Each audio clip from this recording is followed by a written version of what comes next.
I'd like to invite John Wigstead up to introduce today's keynote speaker.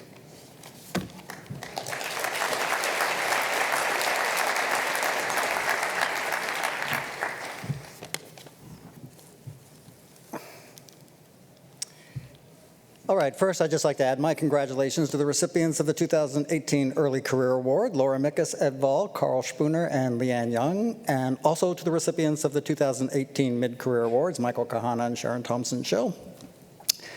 For all of you, it's a special and very well-deserved honor, and it's now my honor to introduce the 2018 Psychonomic Society keynote speaker, Professor Hal Pashler from UC San Diego. I've known Hal for a long time, ever since I arrived at UCSD in 1988. I still remember when I was offered that job, I thought, oh my God, I can't believe I got a job at UCSD. But when I got there and met Hal Pashler, I thought, oh my God, I hope they don't expect me to keep up with this guy. He and I are the same age, almost to the day. But when I got to UCSD, I had just gotten a degree in clinical psychology and was still trying to figure out what kind of research I wanted to do and how I might make a name for myself, years down the line. By contrast, Hal Pashler was already a prominent figure in the field. He had received his PhD in psychology from University of Pennsylvania, again, 3 years earlier in 1985. But a year before that, in 1984, while still a graduate student, he published a single-author paper in JEP-HPP that sparked intense inquiry into a topic known as the central bottleneck of attention. The title of that paper was Processing Stages and Overlapping Tasks, Evidence for a Central Bottleneck. It's been cited more than 550 times, and it created a cottage industry of researchers building on his discovery. How many people do you know who've done something like that before they even earned their PhD? Even though I've been in this business a long time, I can count them on one hand with a leftover finger or two. 10 years later, he published a paper in Psych Bulletin taking stock of his handiwork. This paper was called Dual Task Interference in Simple Tasks, Data and Theory. It's been cited more than 2,500 times. For this influential and groundbreaking research, Hal received the prestigious Troland Award from the National Academy of Sciences in 1999. This award recognizes unusual achievement by young investigators. And if you look up the past recipients, which you should do, you'll see that it is a definitive who's who in our field, definitive list of who's who in our field. So I'll call that phase one of his career. That was basically from that paper in 1984 to around the year 2000. And then in what I'll call phase two of his career, roughly the year 2000 to 2010, he turned his attention to basic and translational research on instruction and learning.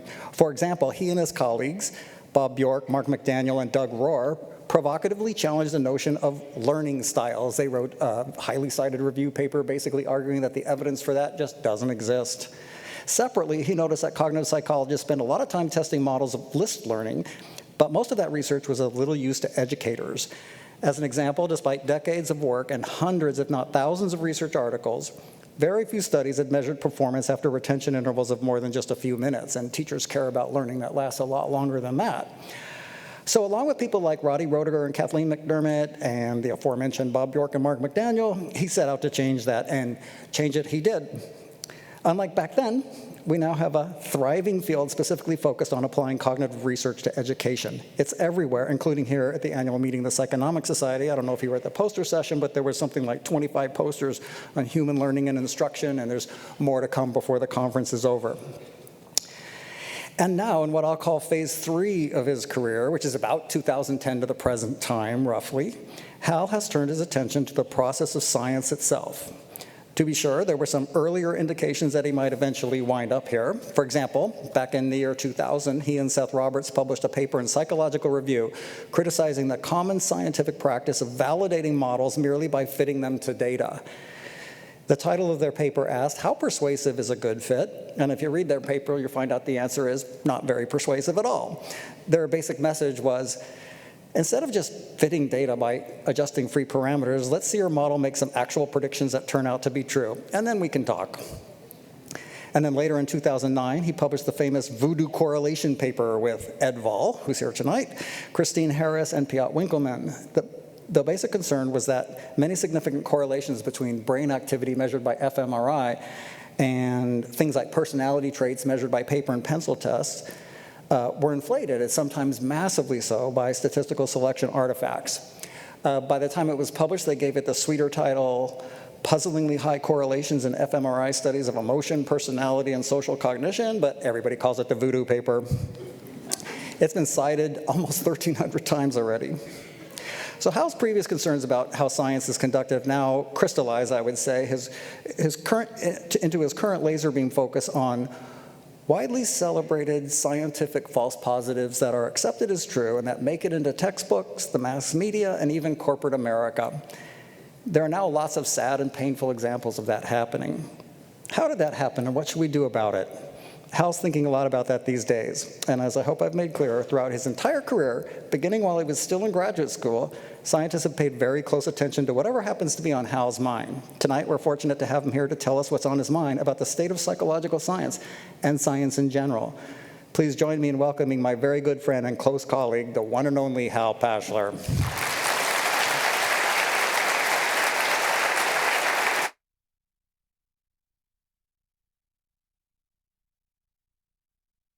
That was a great intro.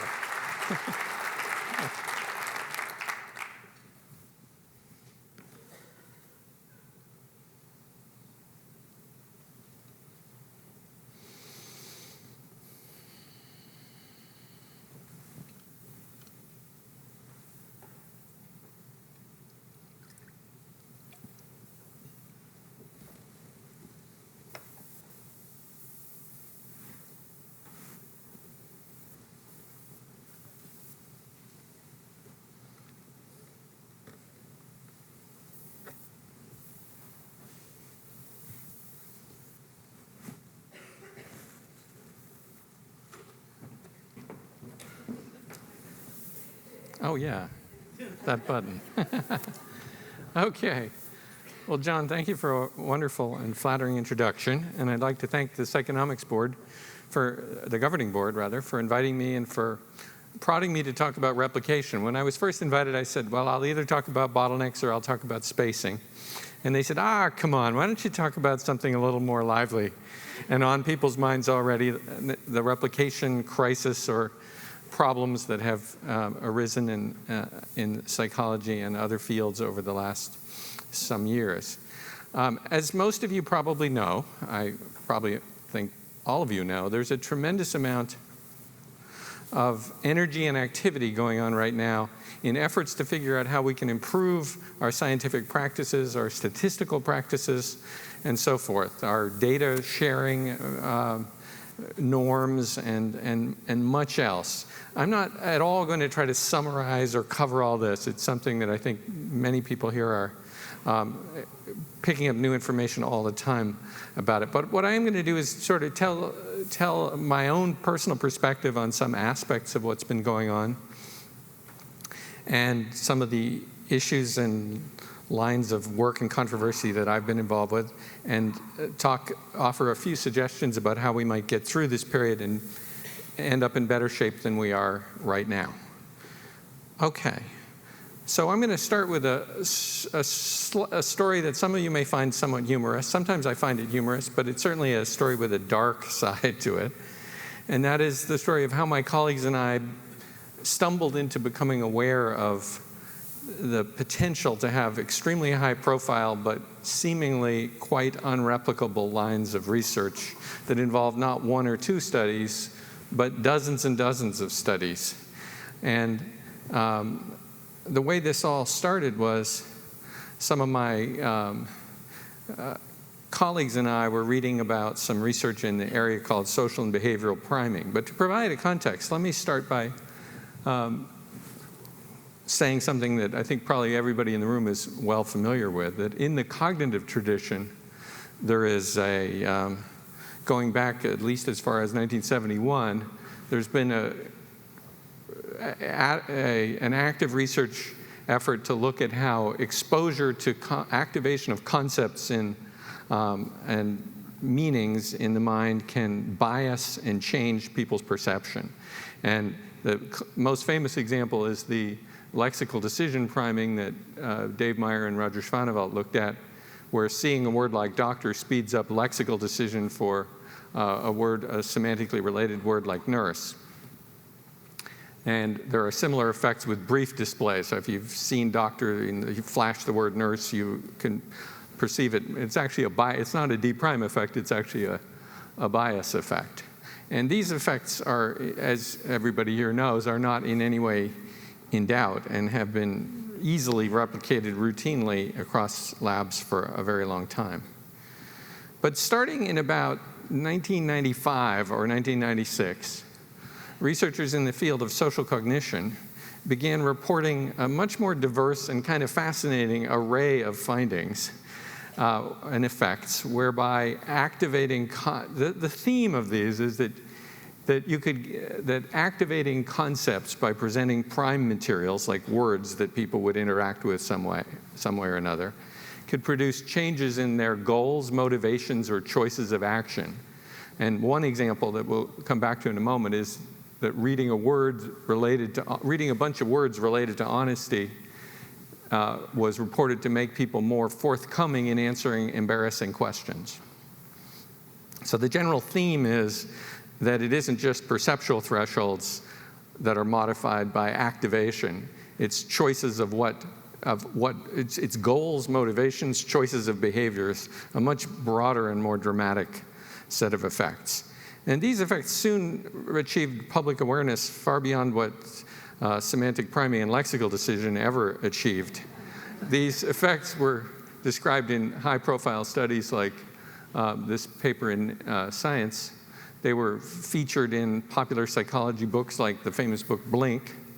And in his recent book, Thinking Fast and Slow, Daniel Kahneman devoted a whole chapter to social and behavioral priming effects. Kahneman was very interested in the counterintuitive nature of these effects, and he said to the readers, the thing you need to keep in mind, basically, is that however unintuitive and surprising these effects are, that doubt is not an option because the solidity of the research is abundantly clear to anybody who looks at it. So, together with two colleagues, Doug Rohrer and Christine Harris, for some reason that I'm not entirely sure, we decided that it would be interesting, that we were interested in just seeing these effects for ourselves. And we thought, this is really a fascinating thing. It's kind of interesting that seeing the word doctor makes you faster to read the word nurse. But it's really, really interesting if seeing words related to the elderly makes you kind of act a little bit more elderly and walk more slowly. These are just really fascinating things.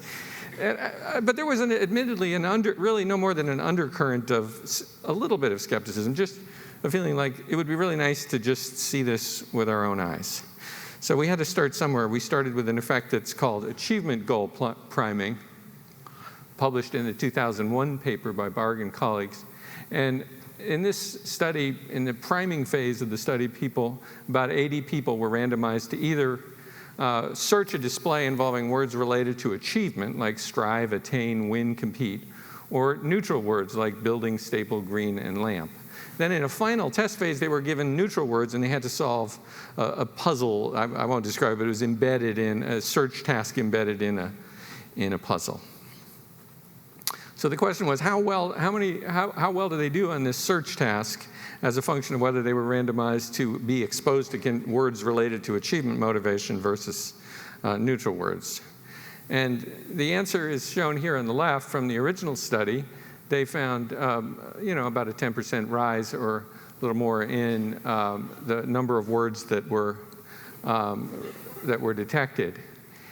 Oddly, so we replicated this exactly as closely as we could, a direct replication. We got a slight effect in the wrong direction. So we contacted the original authors, who were very kind and said they would suggest that if we were going to do it again, we might want to do it with a 5-second delay, because in their own research they had found that sometimes potentiated these effects. So we tried that, and this came out just like nothing. And then so that was pretty puzzling.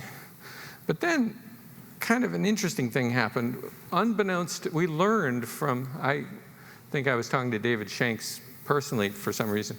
And I learned that he actually, that basically another cognitive lab at almost the same time was pursuing almost the same project for almost the same reason. Just a sense of like, really, these priming effects are kind of amazing. I just want to see them. That was really, David and I were struck by how similar our interests and motivations were. And he wasn't having good luck either. He made 9 efforts to replicate a almost identical result by Dijksterhuis, sometimes called professor priming, where exposure to words and sentences relating to professors makes people better able to answer trivia knowledge, which, as I guess some would characterize our abilities in such terms.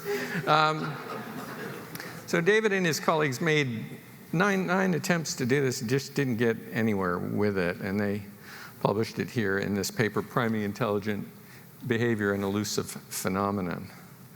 Okay, well, we thought, let's move on. Let's take the most famous of these results that I alluded to a few minutes ago, the elderly walking study. And here, people are asked to descramble some words to form sentences. The words are either related to the elderly or they're something unrelated. And then the surreptitious measurement is made of the rate at which people leave the lab. And this study is cited like 4,700 times. That certainly puts some of the other numbers in perspective. And it was also replicated sort of by the BBC, which I should say reenacted by the BBC in a study. We noticed 2 things with this study that concerned us a little bit. There were just 30 subjects, which seemed rather lean. But in addition, it was not clear if the experimenters knew what condition the subject was in. So there seemed to be a potential for, just based on the written methods, some potential for perhaps an experimenter expectancy effect. So we did it with, and they had the experimenter hand measured the speed. So we got these things that are meant for runners that measure speed at 100th of a second and are pretty objective. So here's what we found. We found an average speed to walk 32 feet was actually smaller, faster, again, in the wrong direction, an effect in the wrong direction, but not significant, with 66 subjects, which if, with the wisdom of hindsight, we'd probably want more than that in a more ideal study. So then what happened was really amazing. We learned that somebody else, another cognitive psychologist, was also working on this at the same time and for the same reason. It's like, go figure. This is Axel Clearmans and Stefan Doyen, excellent team, were working on this and having similar inability to produce the effect. And this is produced, at this point, because this is such a famous effect, it produced kind of a storm of activity on internet blogs and things of that kind. Okay, so we thought, well, we're really striking out so far. We're, as everybody else who's independently replicating these things from the cognitive tradition seems to be. So let's move on. So we thought, in for a penny, in for a pound. We next looked at an effect called rudeness priming. And this is kind of an amusing effect. Exposure to the words rude, bother, disturb, and these obnoxious and bluntly and so on, was said to make people behave more rudely. And the measure of rudeness was kind of nice. It was, they tell the experimenter, they tell the subject, when you're done here, you should come and talk to me, the experimenter, again. But the experimenter was, you might arguably say, rudely talking to someone else in a way that made it difficult to interrupt. So the question was, how many seconds does it take before the person finally bursts in and interrupts? And exposure to these words was reported to decrease the time it takes somebody to interrupt the experimenter. So we found, again, no support for the original result. But this experiment, I would say, in some sense, the manipulation check didn't work out. Because UCSD students, many of them, to a first approximation, will never interrupt you. It's a Southern Californian polite community. Some of them may still be there in the lab, I'm not sure, waiting patiently. So that was, again, no hint of an effect, but arguably a study that didn't work that great. So we thought, okay, let's move on. So we took social distance priming. I'm not going to go into the exact logic of this, but I'll just say that the prime involved plotting points on graph paper, Cartesian coordinates, and the finding that was reported was that whether you were plotting close together or far apart points biased you in your reports about your actual interpersonal relationships with your family, things like that. Kind of a striking set of results. Again, just nothing. Okay. So at this point, this stuff was starting to draw attention, concern, in lots of quarters. And we, along with Clearmans and Shanks and other people, began hearing, what is going on? Maybe these cognitive psychologists don't really know how to do social priming effects. And they may lack some artistry. Danny Kahneman actually said to me, these things may have some skills that you're not aware of, you haven't been trained in. And I had to acknowledge that that was true. And then there was this other sort of rumor, which is, maybe these guys don't even really want these things to work. Like we're sort of jinxing them in some way or another, which is always not an unreasonable suspicion. But let me tell you, our reactions to this were, we have been scrupulously following the published method sections, only changing them to add extra precautions about experimenter expectancy and demand effects. I think most importantly, our experiment runners didn't even know what effects were the focus of the study, much less what we might have wanted to happen. And then finally, it's not clear from any theoretical accounts that we could see about how these effects are meant to work, why artistry would play a role. Reading would play a role, but we were confident that these words were the words that were used in the original studies. So it really led us to scratch our heads. But we said, okay, we're not done here. Let's put these artistry concerns aside by changing our approach to look at studies that could be done, that were originally done online and which we can do online. So presumably, even if we've got some spooky biases or ineptness that makes them not work, the PHP scripts won't have any similar problem. So that's what we did next. And then we got to the honesty study that I told you about, where a synonym picking task involving either honesty-related words or neutral words was reported to have an effect on people's degree of forthcomingness in answering questions. And the way that worked is they were asked some questions about embarrassing drinking behaviors, having blackouts and things like that. So the idea was that jazzing up the concept of honesty made them inspired to be more honest and thus to report a higher number of these events. And these were done online. We did them we did two replications here, and you see here's the original effect. These are the reports of problem drinking behaviors. We just, again, so it didn't get us anywhere. At some point reviewers for a journal said, it's asking people about their drinking behavior. Different people may drink different amounts. It's not really an ideal measure of honesty. Why don't you use some well-established, validated tests of honesty, which in fact, of forthcomingness of responding, which exist. And there's this thing called the Paulus balanced inventory of desirable responding. So we did that, and again, just not a thing. Then we had a look at a paper by JEP General by some researchers who were looking at the effects of money priming. Money priming has been said to make people more, to change their values and goals in a sort of disagreeably self-centered direction, and to make them more excluding of other people, and to make them more unfriendly in some of their ratings of political attitude questions and things of that sort. So we replicated 3 of the 5 studies that were done online here. And our first one, you can see the usual, you're starting to get the picture here. The left graph showed a very large and substantial and significant effects. We didn't get that, didn't get it again. Moving on, 4 replications, not a hint of anything. Okay.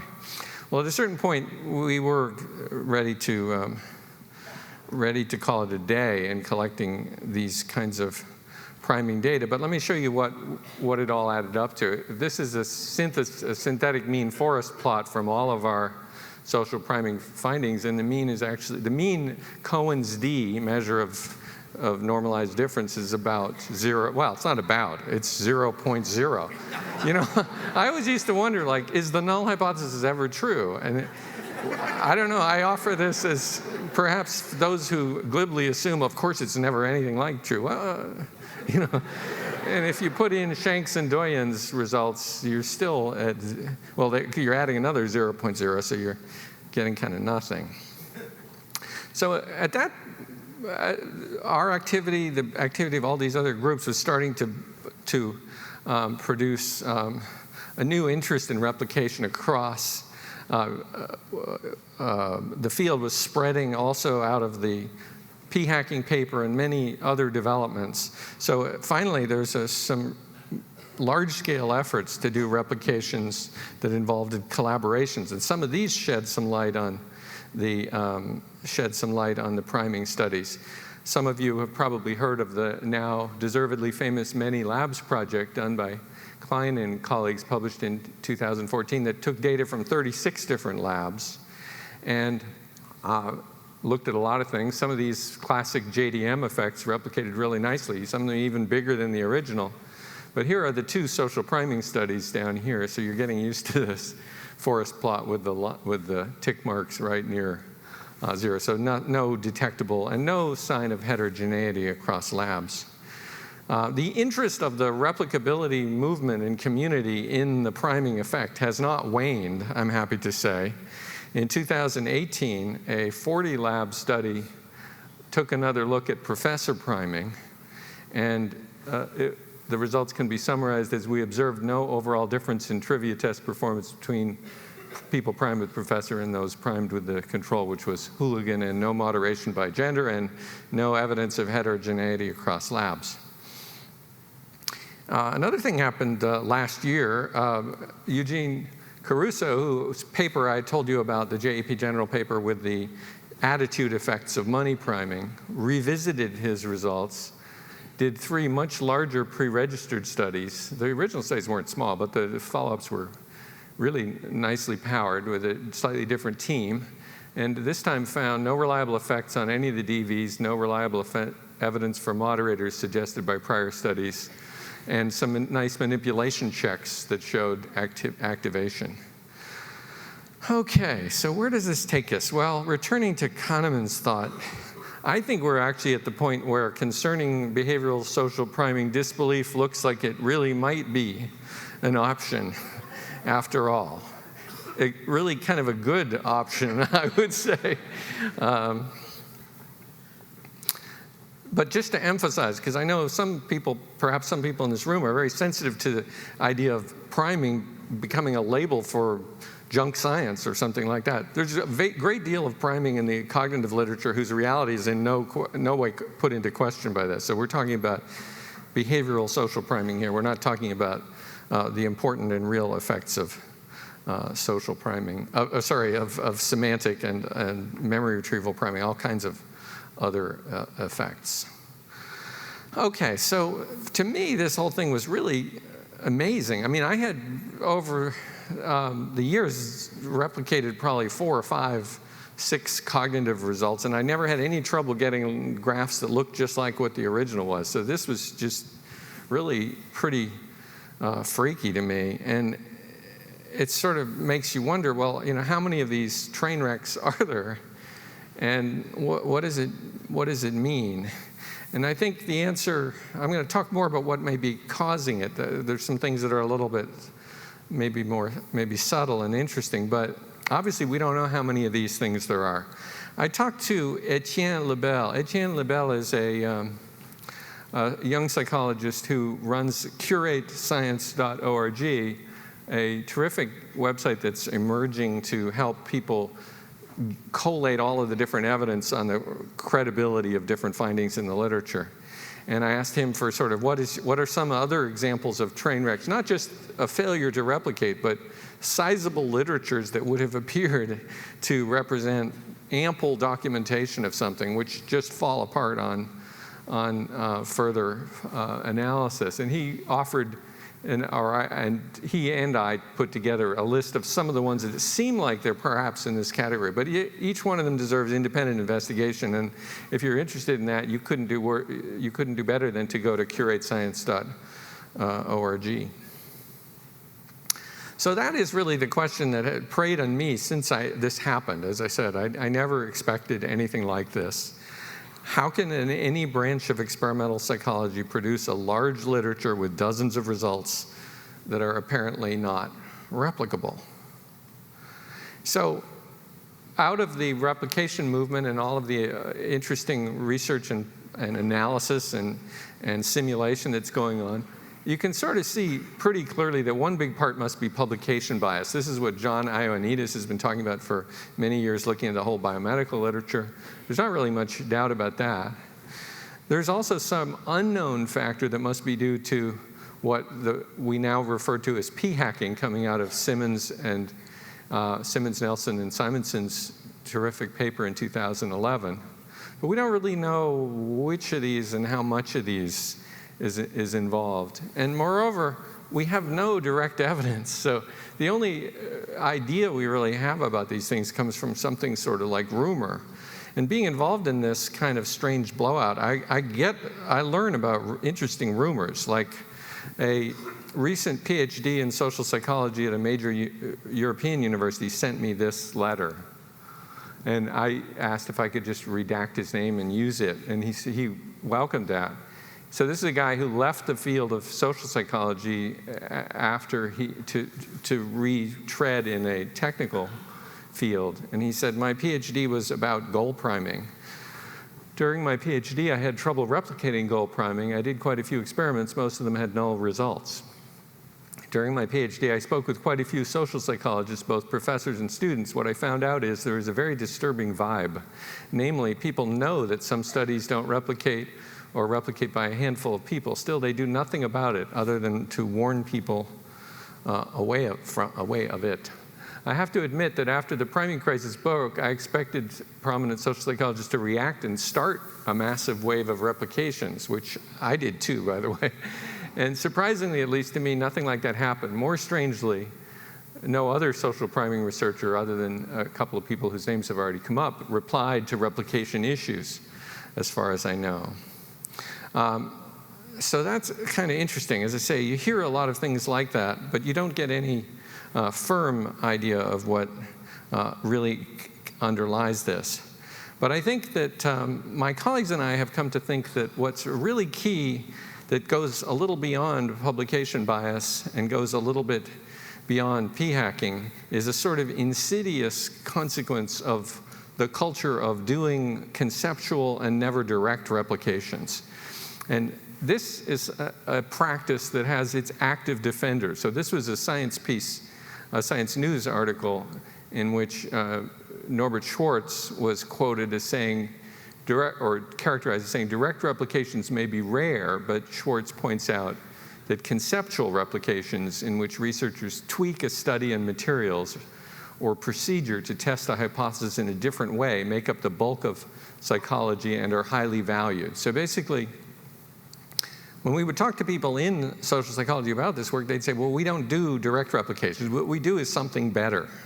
We do conceptual replications, which add a generalization test on top of so they're like a validation plus a plus a test of generalizability, right? It sounds like a great thing. But as we've reflected on it, we've come to think it's not a great thing. And to see why it's not, you can sort of use common sense as researchers and think about what happens when you either do a direct replication or you do a conceptual replication. So, and this is a point that Harris and I made in 2012, it seems to us, if you do a direct replication and it works, what happens? You feel encouraged. You're not going to be likely to be able to publish it. Even now, that reviewers, I think, and editors are much more open to publishing replications. They're not all that prone to publish successful ones. But if it fails, what happens? Well, in the past you couldn't publish it. Now you perhaps could publish it, but you're going to lose faith, and you're likely to tell people about it. So it'll produce some buzz of awareness that this is maybe not, there's something amiss here. So contrast that scenario with what would happen if you do a conceptual replication. If the conceptual replication works, what happens? You absolutely publish it. And not only do you want to publish it, but you can publish it. Because who are the referees who will be called upon to evaluate it? They will be the original author. The original author, we don't even need to ask whether the original author will favor the publication of it. The original author, this will be the most positive review that he or she has written that year. So you're going to be able to publish it. So you see how different it is when you do a conceptual than a direct replication. Now suppose it doesn't work. It flips the other direction. So not only do you not publish it, but you don't even have any loss in faith in what you did, right? You just, or in the original effect, rather. You have no sense that the original effect is, what you think is, why did I change it up so much, right? I went too far. I changed it up. So what is the point here? The point is, I think, any field in which people do direct replications in lieu of, in which they do conceptual replications in lieu of direct replications, is going to has the potential to spawn large literatures in which non-existent effects appear to enjoy diverse empirical support. Because all of the conceptual replications that succeed are highly publishable.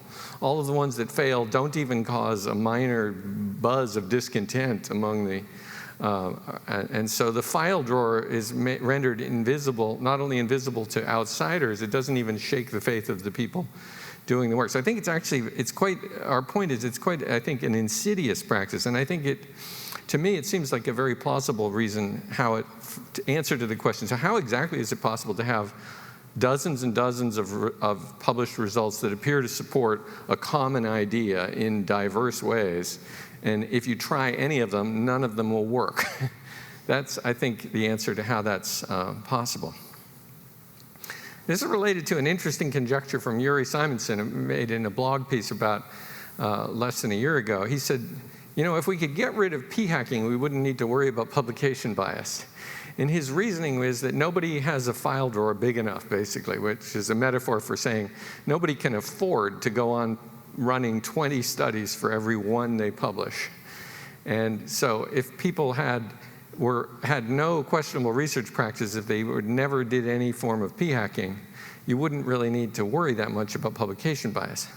See, I think that's probably true in aggregate, sort of on equilibrium over the whole field, but I don't think it's true if you look at something like this priming, social behavioral priming situation.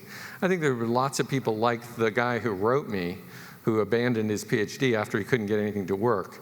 So that's part of the collective file drawer could actually be quite large for effects that are very tempting, that are very intriguing, that draw in lots of people. So that would be my speculation, that even if Yuri may have a good point that zeroing in on p-hacking is the most useful thing, that actually the file drawer problem, the classic file drawer problem distributed over a whole community of investigators can be sort of arbitrarily severe. Okay, so let me talk a little about reactions from defenders of the status quo in this social cognition field that we kind of wandered into, because I think that's pretty interesting. So one idea that you have out there, which is embodied in this New York Times op-ed piece by Lisa Feldman Barrett some time ago, is the reaction that I would summarize, maybe that's unfair, as move along, nothing to see here. And if you look at the kind of arguments that people that are saying move along, nothing to see here are offering, there's two that I would draw your attention to, and I want to talk a little bit about one and then zero in on the other. So one of them is that, well, we shouldn't be concerned about the potential for large literatures that appear to support non-existent bogus phenomena, because that's just science. Science is a continual process of self-correction. It happens. That's the way it works. And the problem is this continuous self-correction in the contemporary scientific scene is a little bit hard to demonstrate and see. So it seems to me that Diederik Stapel, whatever loathsome misbehavior he engaged in a sense, was doing a very illuminating experiment for us.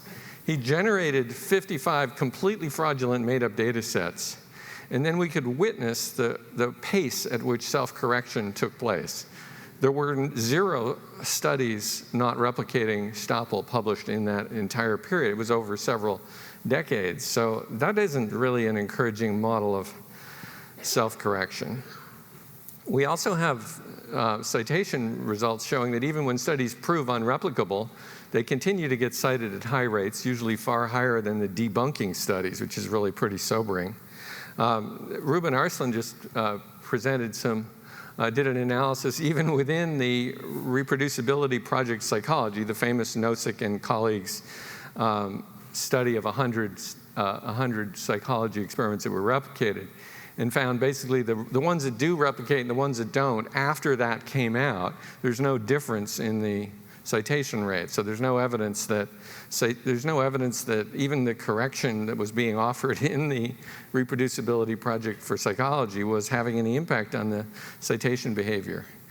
I thought it would be interesting to ask a guy some of you will have heard about named Nick Brown right here. He was written up in a recent Science News piece described with his friend Heathers as one of the data thugs. But Nick is one of the people who's probably done more than any, although he does not have a PhD, has probably done more to expose fraud and shoddy misbehavior in psychology and allied fields than just about anybody.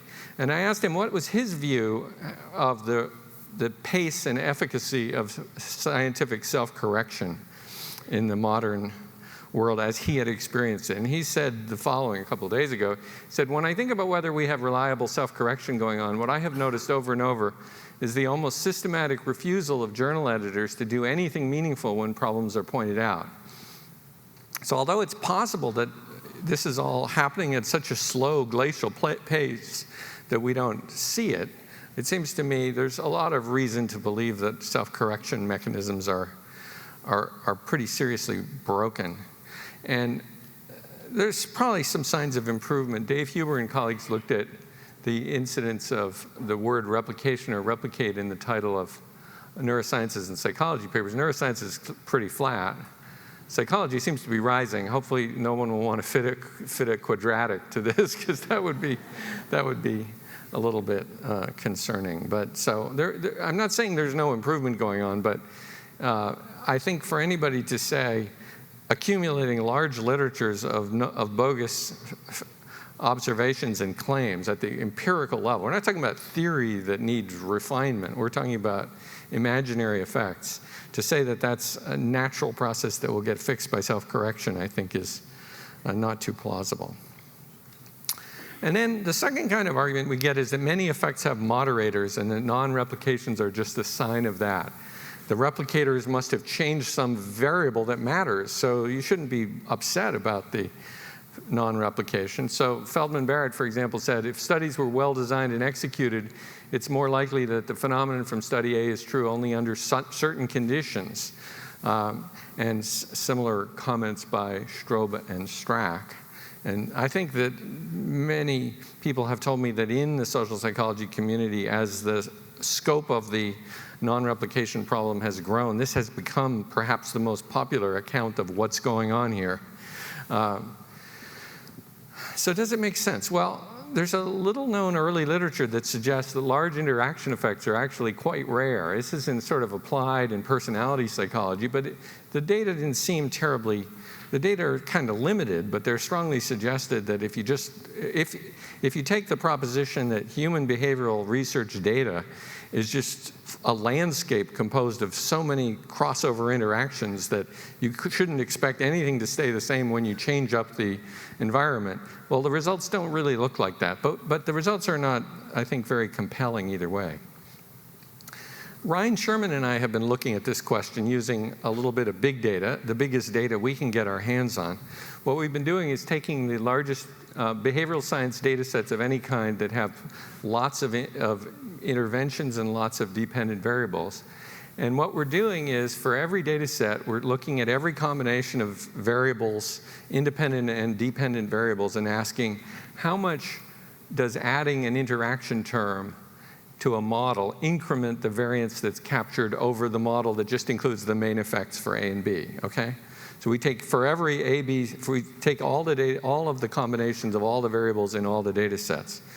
And we've been able to get hold of 5 studies with ranging from an N of 143 to an N of 7,300. And examples are, these are the Riverside Accuracy Project with a lot of personality measures and behavioral measures in situations people are exposed to, or the Florida Atlantic sample, similar results, or the Hogan assessment systems allowed us to have what's probably the largest job performance rating data set that we can get our hands on. So for all of these, what we're just asking is the question, what are the priors on huge interactions? Should we assume huge interactions is all over the place with behavioral data? And so we're looking at the distribution of gains in model fit by adding the interaction term on top of the main effects.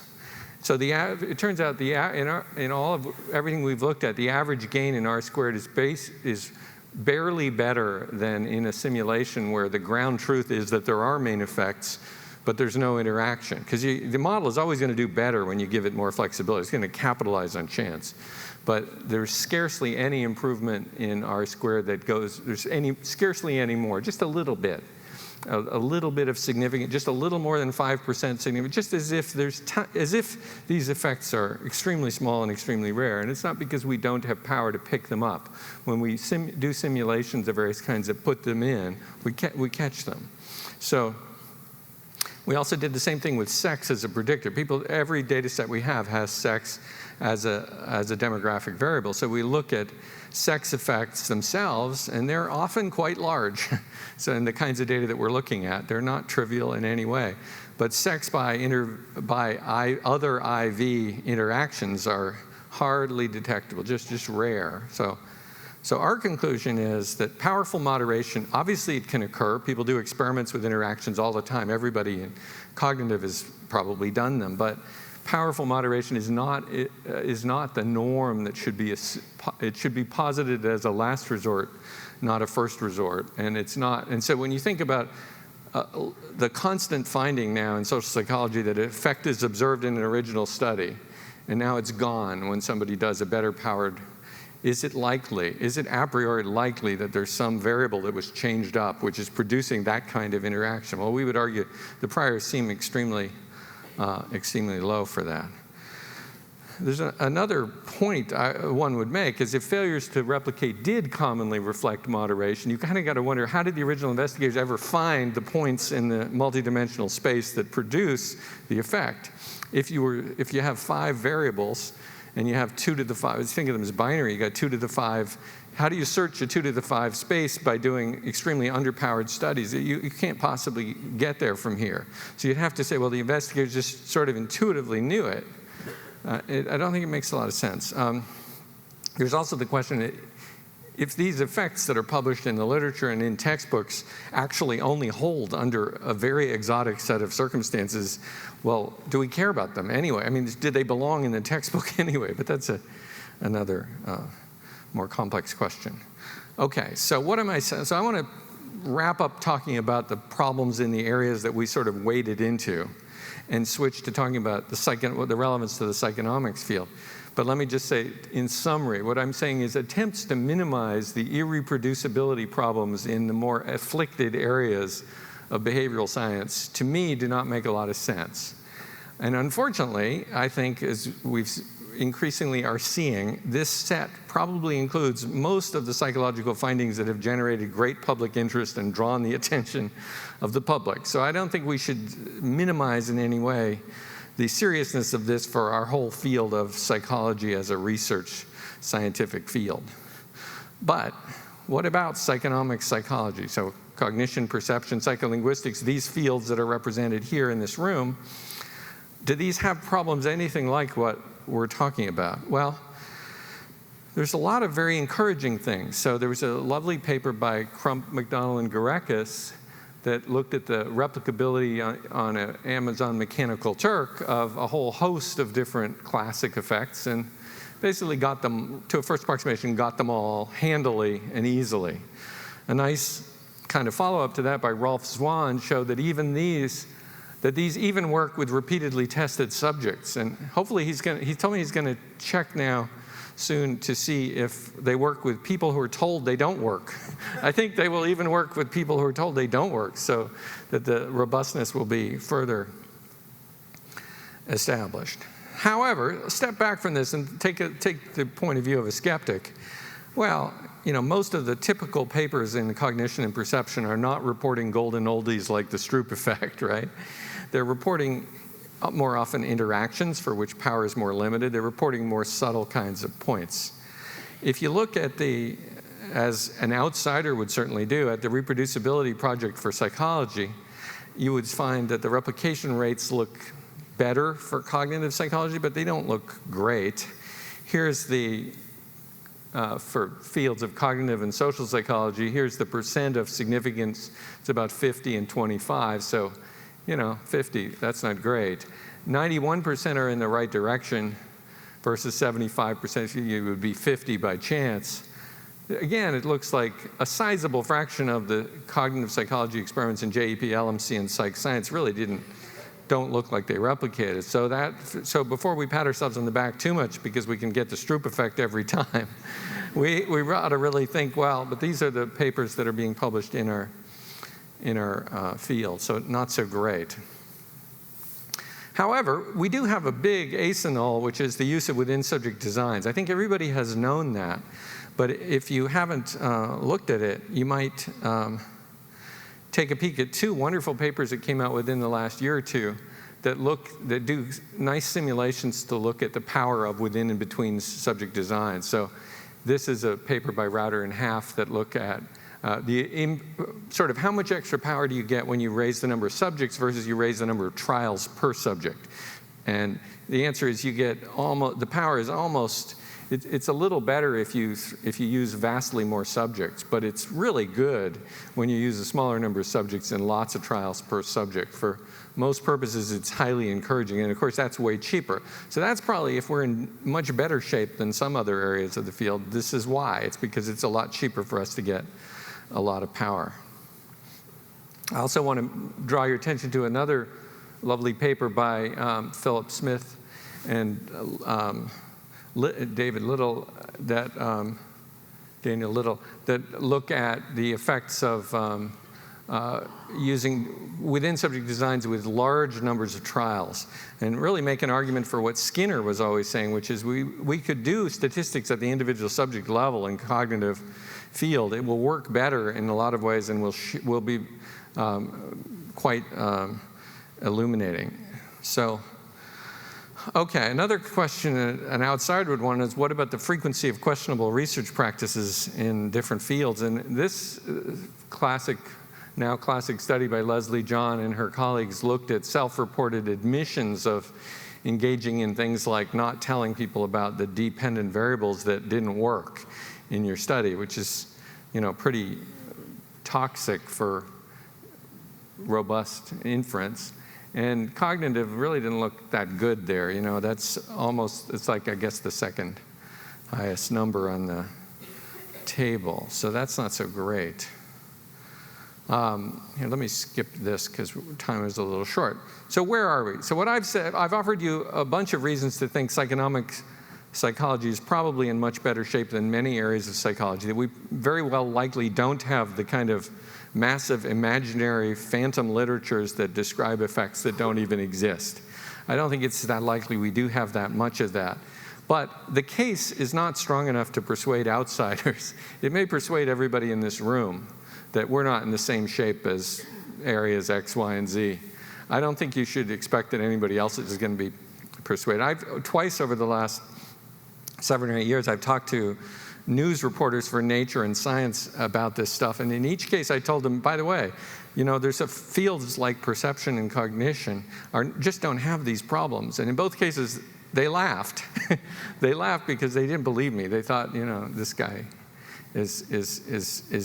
special pleading for his own little tribe, but it's, so the point is, you can't expect people to believe you. And I think the case, not only is the case insufficient to persuade outsiders, but if you keep your eyes open, you can see increasing evidence that we are paying a tremendous reputational cost for being tied to fields that are being in large measure discredited.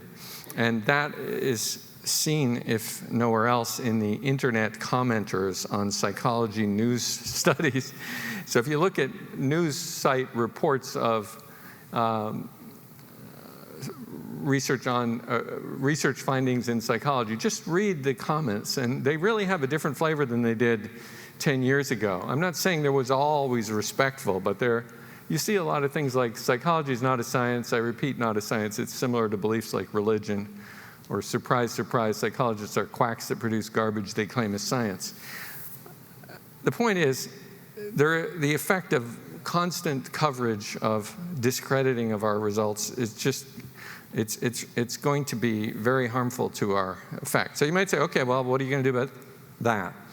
Well, in a recent piece that we published in APS Observer, J.P. de Ruyter and I argued that the field might actually be able to achieve, to reduce damage to our reputation quite a bit more than you might think if we follow two principles which we described as maximum accountability. And one of them is that in our own writing of textbooks, review articles, and anywhere we summarize our research findings, we need to scale wildly back the level of certainty with which we make claims. And results should be described as well established only when they're confirmed by multiple pre-registered direct replications. Now you might say, well, that's quixotic. So what, do we have to replicate the Stroop effect again? And the answer is, well, yeah, maybe. If you want anyone else to believe you, that would be a high standard of evidence. And the evidence is actually not different than what Sir Ronald Fisher had. It's funny, people think Sir Ronald Fisher said that if something's significant at 0.05, it's a real fact. He didn't say that at all. JP dug this up. He said it's usual and convenient for experimenters to take 5% as a standard level of significance in the sense they are prepared to ignore all results that fail to reach this standard. He didn't say they embrace as true and write up as fact and tell reporters about and issue press releases about. He said they eliminate them when they don't reach that. But the standard that he spoke about as being the standard of real scientific knowledge is what he called experimentally demonstrable. And that's when you know how to conduct. That means when you can tell other people how to conduct an experiment that will rarely fail to give you a significant statistical effect. So this, it seems to us, should be the standard. When we write textbook chapters, when we make comments to reporters, when we talk about what we know, we should say we do not know things that somebody has a 0.05 effect, that somebody has one argument. We should say, what we know is what is experimentally demonstrable in Fisher's sense. And I believe that this conspicuous honesty in labeling or high degree of accountability would mark us off from the other fields in behavioral science that have serious problems. And we can afford to do it because power is cheap in our field. It's not cheap in these other fields, but it is relatively cheap. And JP and I also suggest that there's something really crazy about this current culture where people original authors of results that don't replicate, instead of following up on them themselves, instead run for the hills. So as that person who wrote to me noted, most of the people whose work hasn't been replicated in social cognition have expressed no further interest in researching these topics. But they are interested in promoting the idea that the effects represent differences in moderating variables, but we don't know what those moderating variables are. If it's really true that original investigators are able to reproduce their effects, they need to step up and do that. And then if they fail, they need to report that, right? And I think, ironically, that this was, in fact, the cultural expectation of scientists 20, 30, 40 years ago.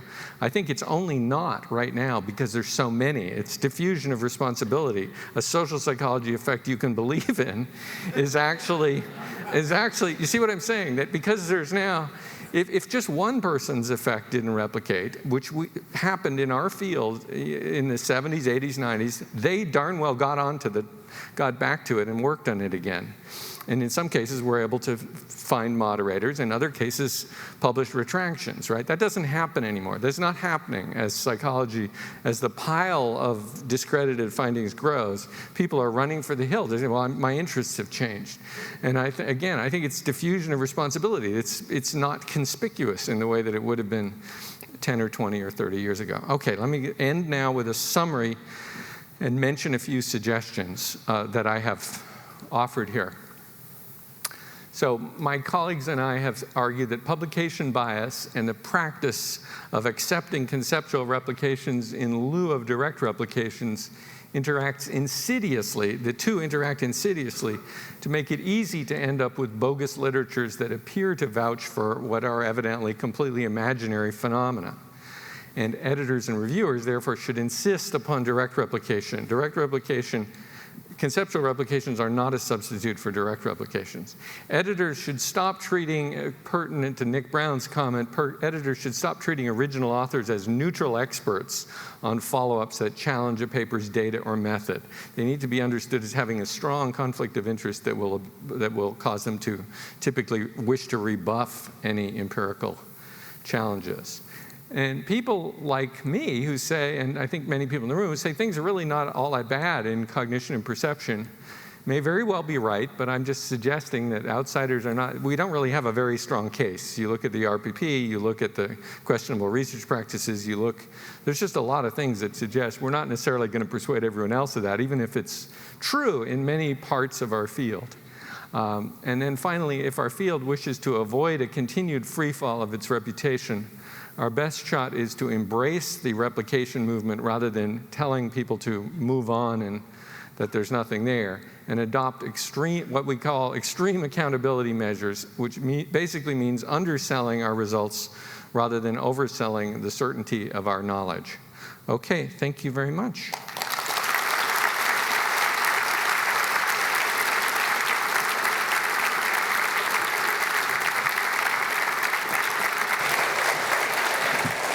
Hal? Thank Hal for a very informative and entertaining talk, and we have a little token of our appreciation.